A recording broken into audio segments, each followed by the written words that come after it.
Chapter 2 of 20,000 Leagues Under the Sea, The Pros and Cons. When these events took place, I was on my way back from a scientific expedition to the Badlands of Nebraska in the United States. The French government had asked me to join this expedition because of my position as assistant professor at the Museum of Natural History in Paris.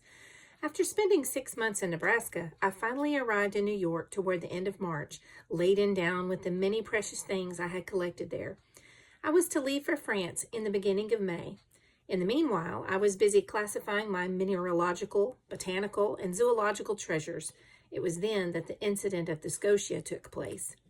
I was well informed on this much-discussed subject, and in fact, how could I not have been? I had read and reread all the American and European newspapers without getting any nearer to a conclusion. This mystery intrigued me. I was unable to form any opinion about it and drifted from one extreme to the other. That something had actually taken place, there could be no question. Doubting Thomases were invited to touch the Scotia's wound. During my stay in New York, the question was at its height. The theory that it was a floating island or an elusive reef, upheld by people not competent to judge, had been completely abandoned. For unless this reef contained a motor, how could it move from one place to another with such prodigious speed? Likewise, the theory of the floating wreckage of some huge ship was rejected, also because of its rapidity of movement.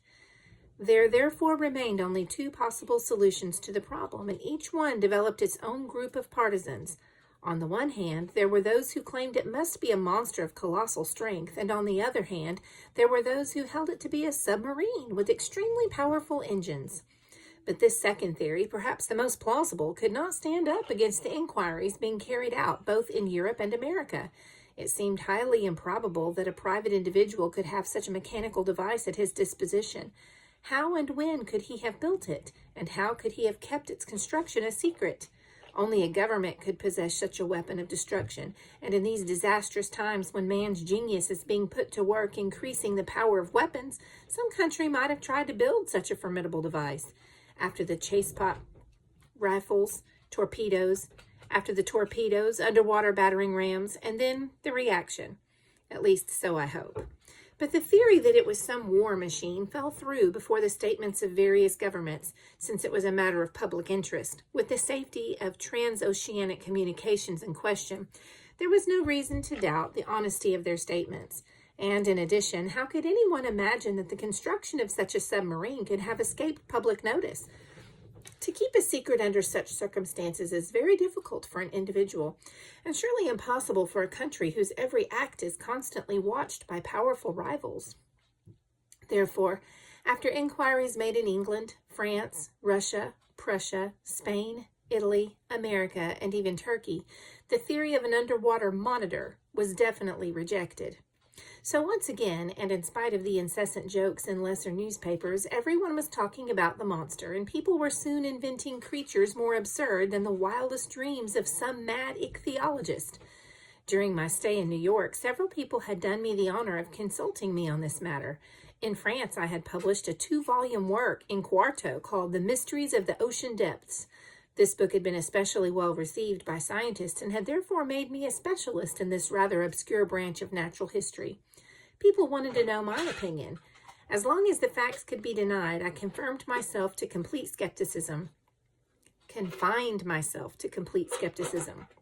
But I soon found myself driven into a corner and forced to explain in no uncertain terms. And finally, the Honorable Pierre Aronnax, professor of the Paris Museum, was called upon by the New York Herald to formulate some sort of opinion. I complied. I spoke because I could not remain silent. I discussed the problem from every angle, both political and scientific, and I gave here an exact extract of my carefully written article published in that newspaper on April 30th. After examining one by one all the various solutions that had been proposed, I said, "Therefore, since all other theories must be rejected, one is forced to admit the existence of some marine animal of extraordinary power. We know nothing about the great ocean depths. Soundings have been unable to reach them. What takes place in those remote canyons? What creatures live or can live 12 or 15 miles below the surface? How are such animals built? We can scarcely even guess. These questions go hand in hand with the problem under discussion, for either we know all the varieties of creatures which inhabit our planet, or we do not. If we do not know them all, if nature still holds some secrets for us where life in the sea is concerned, then nothing could be more reasonable than to admit the existence of fish or whales of a kind unknown to us, especially built to inhabit the unfathomable depths of the ocean, and which some event, whim, or desire brings to the surface at long intervals of time. If, on the contrary, we know all species of living things, we must try to find the animal in question among the marine creatures already classified, and in this case I would favor admitting the existence of a giant narwhal. The ordinary narwhal, or unicorn fish, is a kind of whale which grows to a length of 60 feet. Multiply this 5 or 10 times, give this fish strength in proportion to its size, and you will have the animal under discussion. It would have the proportions observed by the officers of the Shannon, the weapon required to explain the hole in the Scotia, and the strength needed to penetrate the hull of a steamer. For the narwhal is armed with a kind of ivory sword, or halberd as some naturalists put it. It's a tusk as hard as steel. Occasionally these tusks are found embedded in the bodies of other kinds of whales, against which the narwhal always wins. Others have been removed, not without difficulty, from the hulls of ships, which they had pierced clean through as easily as a drill pierces a barrel. The museum in the Faculty of Medicine in Paris owns one of these tusks, 7 feet, 4.5 inches long, and 19 inches thick at the base. Now imagine this weapon 10 times larger and the fish 10 times stronger. Imagine it traveling at a speed of 20 miles an hour. Multiply this speed by its mass, and you will have a blow capable of producing the required catastrophe. Therefore, until I receive fuller information, I shall be of the opinion that it is a unicorn fish of colossal proportions, armed not with a halberd, but with a real battering ram like a warship, which it could equal in both size and strength. This might be the explanation of this unexplainable phenomenon, unless it is all an illusion in spite of what has been glimpsed, seen, felt, and experienced, which is still possible. These last words were cowardice on my part, but to a certain degree I wanted to protect my scholarly reputation and not be the laughing stock of America, where people enjoy a hearty laugh. I left myself a way out, but in effect I admitted to the existence of the monster. My article was hotly discussed and therefore became widely known. The solution it proposed, moreover, gave free rein to people's imaginations. The human mind enjoys grandiose ideas about supernatural creatures, and the sea is the proper medium for such ideas, for only there can giants arise and develop, giants alongside which earthly animals such as elephants or rhinoceros are nothing but dwarfs. The sea supports the largest known species of animals, and they perhaps conceal mollusks of incredible size, or terrifying crustaceans such as lobsters 100 yards long, or crabs weighing 200 tons. Why not? Long ago, in geological times, earthbound animals, quadrupeds, quadrumana, reptiles, and birds all produced species of gigantic size. The Creator had formed them in a colossal mold, which time has reduced little by little. Why could the sea, with its unknown depths, not have kept some vast specimens of life in another age, since, unlike the earth's shell, which is constantly being altered, it is unchanging? Why could it not hide in its bosom the last survivors of titanic species, for whom years are centuries, and centuries millennia? But I'm letting myself be carried away by reveries which I must now put aside.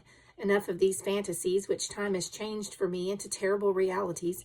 But back then, people had already made up their minds about this matter, and the public wholeheartedly believed in the existence of some prodigious creature which had nothing in common with fabled sea serpents. But although some saw it as a purely scientific problem, others, especially the more practical-minded people in America and England, thought it best to clear the ocean of this terrible monster in order to make a transatlantic travel safe again. Industrial and commercial newspapers considered the question principally from this point of view. The Shipping and Mercantile Gazette, the Lloyd, the Pacobot, the Revue Maritime et Coloniale, and all the periodicals concerned with insurance companies who threatened to raise their rates were unanimous on this point. Once public opinion had made itself felt, the United States was the first country to go into action. An expedition was organized in New York to hunt the narwhal. At very fast frigate, the Abraham Lincoln got ready to put to sea as soon as possible. The shipyards were thrown open to Commander Farragut, who had his ship fitted out with great speed and efficiency. But then, as always happens, just when it had been decided to chase the monster, it did not reappear. For 2 months it was not heard of. No ship sighted it. It seemed as if this unicorn fish knew about the plots being hatched against it. There had been so much discussion about it, and even over the transatlantic cable, some jokers pretended that this sly creature had intercepted some telegram and was making use of the information it contained. The frigate was therefore prepared for a long campaign and equipped with formidable fishing gear, but nobody knew where to send it, and everyone was growing more impatient when, on July 2nd, it was learned that a steamer of the line that plies between San Francisco and Shanghai had seen the animal 3 weeks earlier in northern Pacific waters. This piece of news caused great excitement. Commander Farragut was ordered to set sail within 24 hours. The ship was stocked with food, its coal bunkers filled to the brim. Not a single man was missing for the ship's roll call. All that remained to be done was to light its furnaces, heat its boilers, and weigh anchor. Another half-day's delay would have been unforgivable, but then Commander Farragut asked nothing better than to be underway. 3 hours before the Abraham Lincoln was due to leave its pier in Brooklyn, I received the following letter. Mr. Aronnax, Professor of the Paris Museum, Fifth Avenue Hotel, New York. Dear Sir, if you would like to join the expedition of the Abraham Lincoln, the government of the Union would take great pleasure in having you represent France in this enterprise. Commander Farragut has a cabin at your disposal. Very cordially yours, J.B. Hobson, Secretary of the Navy.